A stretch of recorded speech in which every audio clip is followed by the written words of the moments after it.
Bon, Ibra Touré est un chercheur de CIRAD, depuis 27 ans au CIRAD, donc à l'époque de l'IMBT, à Montpellier. Donc, je suis géographe, géomaticien pastoraliste. Voilà, j'ai passé 12 ans ici au Sénégal d'expatriation. Ma première mission, c'était de 1999 à 2011, où j'étais accueilli au laboratoire d'élevage là, pour monter un pôle de compétences en partenariat sur le pastoralisme. Je suis resté 12 ans ici pour accompagner cette équipe. Ensuite, j'ai été réaffecté au SILS à Ouaga, où j'ai été accueilli sur place pour accompagner le SILS dans l'élaboration, l'animation de projets sur le pastoralisme, entre autres projets PRAPS. Donc de 2011 à 2017, j'ai été à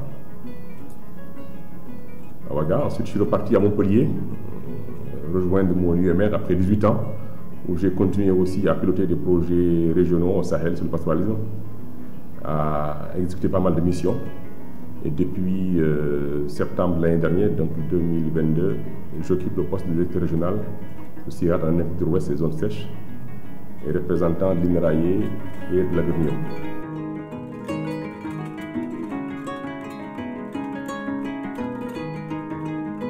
Bon, le CIRAD, vous savez, il y a un partenariat historique depuis avant les années 80. À sa création, donc, le CIRAD a quand même continué à faire de l'Afrique de l'Ouest une zone prioritaire où il y a quand même beaucoup de partenariats, beaucoup d'institutions, des CRA universitaires qui ont eu à travailler avec le CIRAD dans le cadre de thèmes qui sont des thèmes majeurs de développement, de recherche, en partenariat. Et au Sénégal, nous avons quand même aussi une très longue tradition aussi, où nous avons été ici dans le cadre du laboratoire d'élevage, mais bien avant, avec pas mal d'autres départements qui ont constitué en 1984 le CIRAD, travaillé sur l'arachide, travaillé sur le coton, etc. Donc c'est quand même une zone où le CIRAD a pu, par le passé et maintenant aussi, avoir un partenariat assez solide, à travailler sur des projets nationaux mais également régionaux à partir du Sénégal, où on a une très forte présence de chercheurs en mobilité accueillis dans les institutions comme le l'ISRA, mais pas que, avec d'autres partenaires également au niveau du Sénégal.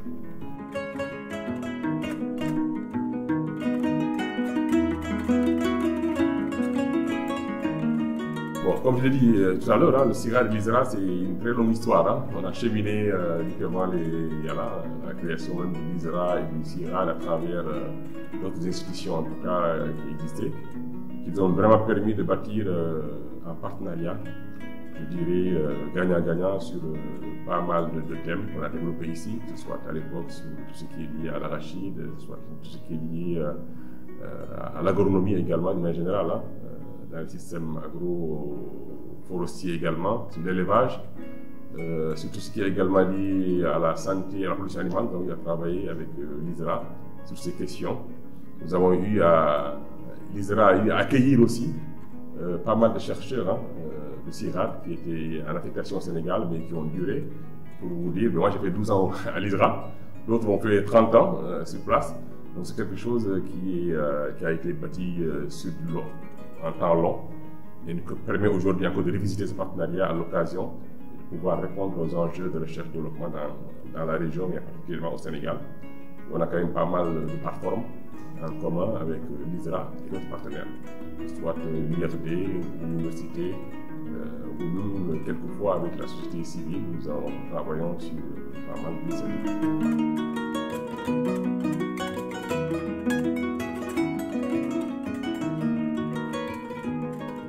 Moi, je dirais qu'il y a eu beaucoup de résultats, beaucoup d'acquis. Si on remonte un petit peu là dans l'histoire, il y a à la fois tout ce qui a été fait sur, je dirais, les céréales sèches, sur tout ce qui est sélection variétale, tout ce qui est lié également à la santé animale, à la production, au coton. Voilà, il y a eu beaucoup d'acquis qui aujourd'hui continuent encore à être révisités, à être pérennisés par nos équipes. En termes en tout cas de coopération, c'est quelque chose d'exemplaire, voilà, sur lesquels on a encore aujourd'hui des questions que nous partageons avec l'ISRA, qui sont à la fois des questions de fonds de recherche et assez innovantes, mais aussi des questions liées surtout à la formation. Parce que, comme on a dit, on a beaucoup cheminé. Le CIRAD et l'ISRA ont beaucoup travaillé ensemble sur la transmission d'une génération de chercheurs qui ont été formés en commun dans les deux institutions. Au CIRAD, on a actuellement des chercheurs qui ont passé leur thèse en étant au Sénégal et à l'ISRA, et vice-versa. Des collègues chercheurs de l'ISRA qui ont également cheminé avec nous, qui ont passé leur thèse à Montpellier dans le cadre de cette collaboration. Donc c'est quelque chose qui est, je dirais, assez ancré dans ce partenariat qui est toujours d'égal, je dirais, de gagnant-gagnant entre à la fois l'ISRA et le CIRAD.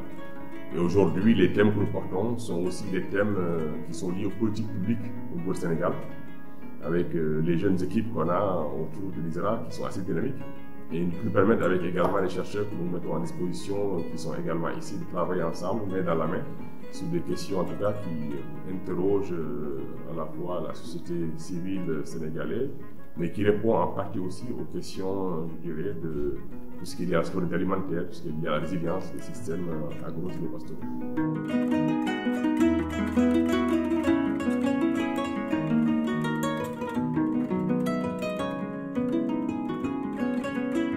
Je dirais que l'ISRA et le CIRAD ont beaucoup innové dans ce partenariat, qui a beaucoup évolué.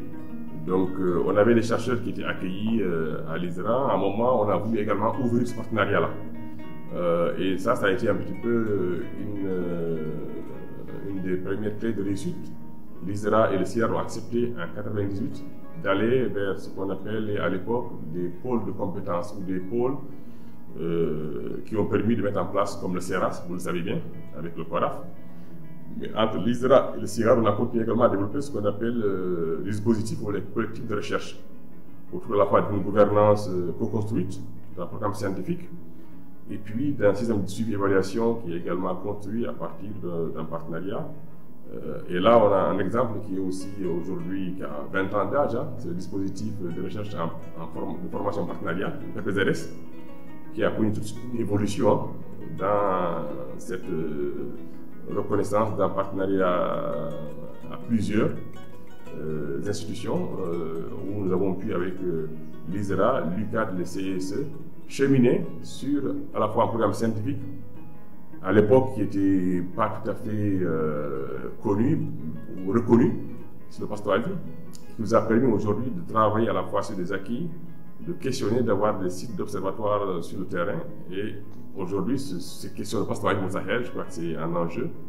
Mais il n'y a pas que ce dispositif, il y a d'autres dispositifs également que l'ISRA et le CIRAD ont mis en place. Il y a l'IABAO qui est basé aussi au CERAS.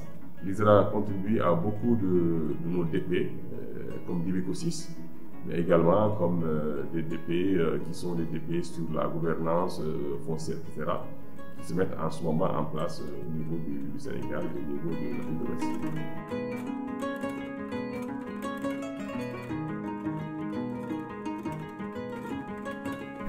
L'initiative Sahara aussi, c'est cette initiative de l'INRAE, du CIRAD, mais avec ses partenaires africains, qui a été lancée en 2022 à la suite, à l'occasion du Salon de l'agriculture.